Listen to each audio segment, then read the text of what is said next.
जय श्री हरि। चारों धाम में एक बद्रीनाथ धाम प्रसिद्ध और प्रचलित है। माना जाता है जो व्यक्ति अपने जीवन काल में बद्रीनाथ धाम का दर्शन कर लेता है उसका जीवन धन्य हो जाता है। वह हर कष्ट से दूर हो जाता है, उसे हर पाप से मुक्ति मिलती है। कहावत प्रचलित है, जो आए बद्री वो न आए ओदरी, अर्थात जो व्यक्ति बद्रीनाथ धाम का दर्शन कर लेता है उसे पुनः उधर से जन्म नहीं लेना पड़ता। शास्त्रों के अनुसार जीवन में 2 बार बद्रीनाथ धाम की यात्रा जरूर करनी चाहिए। क्या आप जानते हैं गंगा धरती से विलुप्त हो जाएगी। एक दिन ऐसा भी आएगा जब बद्रीनाथ धाम का पता बदल जाएगा। दोस्तों, यह बात सुनकर विश्वास नहीं हो पाएगा, लेकिन हिंदू धर्म के जानक यह बताते हैं और कहते हैं कि यह बात सत्य है। इस बात का जिक्र पुराणों में भी मिलता है। भविष्य में गंगा एक बार फिर धरती से गायब हो जाएंगी और स्वर्ग चली जाएंगी, और जिस दिन ऐसा होगा भगवान विष्णु का धाम बद्रीनाथ धाम का पता बदल जाएगा। तो दोस्तों, आपको बताते हैं मान्यता क्या है। कृपया मेरे चैनल को सब्सक्राइब कर लीजिए ताकि आने वाले दिनों में मैं आपके लिए अच्छी वीडियो लेके आऊं। मेरे चैनल देव पृथ्वी लोक पर आपका स्वागत है। बद्रीनाथ धाम के कई रहस्य हैं। बद्रीनाथ धाम की पूजा के दौरान शंख नहीं बजाया जाता।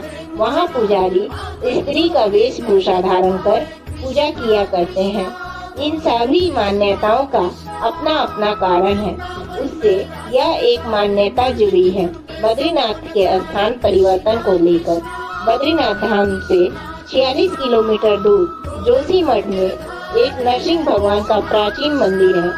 भगवान नारायण का यह मौजूदा नरसिंह भगवान की मूर्ति से विशेष जुड़ाव माना गया है। कहा जाता है कि आदि गुरु शंकराचार्य जिस दिव्य शालिग्राम पत्थर से नारायण की पूजा करते थे, उस पत्थर में एक दिन नरसिंह भगवान का प्रतिमा उभर आया। उसी क्षण उन्हें दिव्य ज्ञान की प्राप्ति हुई। भगवान नारायण उन्हें रौद्र रूप के बजाय शांत रूप से में दर्शन दिए। जोशीमठ का यही मंदिर भगवान नारायण का शीतकालीन निवास स्थान भी है। कहा जाता है कि वहाँ मौजूदा भगवान नरसिंह की एक कलाई हर साल पतली होती जा रही है, और वर्तमान में नरसिंह भगवान की हाथ की वह कलाई शुआ की गोलाई के बराबर रह गया है।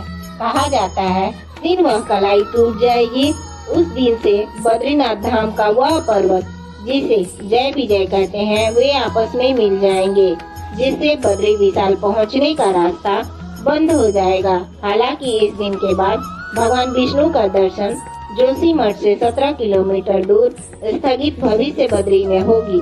दोस्तों, पुराणों की गाथा के मुताबिक गंगा स्वर्ग लोक से पृथ्वी लोक आई थी। तब उन्होंने खुद को 12 धाराओं में बांट लिया। बद्रीनाथ में जो धारा बहती है वह अलकनंदा कहलाई। हालांकि अब 12 धाराओं में महज कुछ नदियां बची हैं। इनमें अलकनंदा और मंदाकिनी नाम प्रमुख है। यही अलकनंदा देवप्रयाग में भागीरथी से मिलकर गंगा का रूप लेती है। अब माना यह जाता है कलयुग में जब पाप चरम पर पहुंचेगा तब यह दोनों नदियां अपना स्वरूप खो देंगी और उस दिन गंगा वापस अपने निवास स्थान चली जाएगी। कहा जाता है उस दिन पूरे जम्मू द्वीप का विनाश निश्चित है। उसी दिन कलयुग का अंत हो जाएगा और सतयुग की शुरुआत हो जाएगी। मैं आपको बद्रीनाथ धाम के 10 रहस्य बताऊंगी। दोस्तों, बद्रीनाथ धाम का नाम इसलिए बद्रीनाथ है, यहाँ पाया जाने वाला जंगली बेरी बद्री कहते हैं, इसलिए स्थान का नाम बद्रीनाथ पड़ा। यहाँ भगवान विष्णु के विशाल मंदिर है। बद्रीनाथ धाम जहाँ भगवान विष्णु विश्राम करते हैं। कहते हैं सतयुग में बद्रीनाथ की स्थापना भगवान विष्णु ने किया।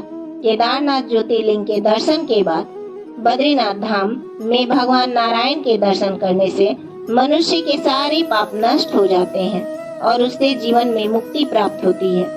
भगवान विष्णु की प्रतिमा वाला यह मंदिर 3133 मीटर की ऊंचाई पर स्थित है। माना जाता है आदि शंकराचार्य 8वीं शताब्दी में दार्शनिक संत इसका निर्माण किए थे।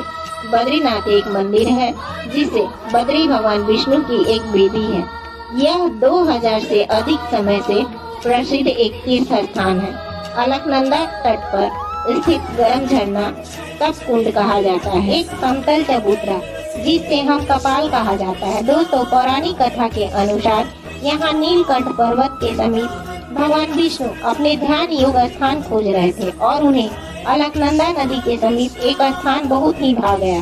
उस वक्त वह स्थान भगवान शिव और माता पार्वती का था। भगवान विष्णु को एक उपाय सूझा। जब भगवान शिव और माता पार्वती भ्रमण के लिए बाहर निकल गए, जब वे वापस लौटे तो उन्होंने देखा उनके द्वार पर एक नन्हा शिशु रो रहा था। माता पार्वती की ममता जाग उठी और उन्होंने उस शिशु को उठा लिया।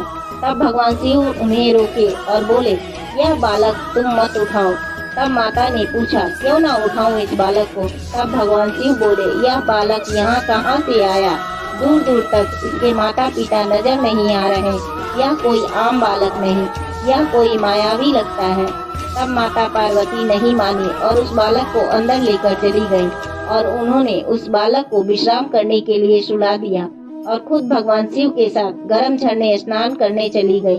जब वे वापस आई तो देखा दरवाजा अंदर से बंद है। तब पार्वती जी ने शिव जी से कहा, अब हम क्या करें? तब शिव जी ने कहा, तुमने इस बालक को अपना माना है और यह तुम्हारा बालक है। अब मैं कुछ नहीं कर सकता। अच्छा होगा अब हम यहाँ से नया ठिकाना ढूंढ ले। अब मैं इस बालक के साथ कोई जबरदस्ती नहीं करूँगा। मैं इस बालक को तुम्हारा मानता हूँ, इसलिए मैं इस बालक को कुछ भी नहीं करूँगा। हमें इस स्थान को छोड़कर चले जाना चाहिए। और तब भगवान शिव और माता पार्वती उस स्थान को छोड़कर केदारनाथ चले गए और वह बालक जो भगवान विष्णु थे वे वहीं रह गए। दोस्तों, जब भगवान विष्णु ध्यान में लीन थे, बहुत ही ज्यादा हिमपात होने लगा और भगवान विष्णु चारों तरफ बर्फ से ढकने लगे। माता लक्ष्मी यह देख व्याकुल हो गई और उन्होंने खुद को एक बरगद के वृक्ष के रूप में परिवर्तित कर लिया। तब तक भगवान विष्णु तप करते रहे, तब तक माता लक्ष्मी उसी तरह विशाल बरगद के रूप में भगवान के समीप खड़ी रही। जब भगवान विष्णु का तप पूर्ण हुआ, उन्होंने आँख खोला तो देखा माता लक्ष्मी उनके समीप खड़ी हैं बरगद के वृक्ष के रूप में। वे बर्फ से ढकी हुई हैं।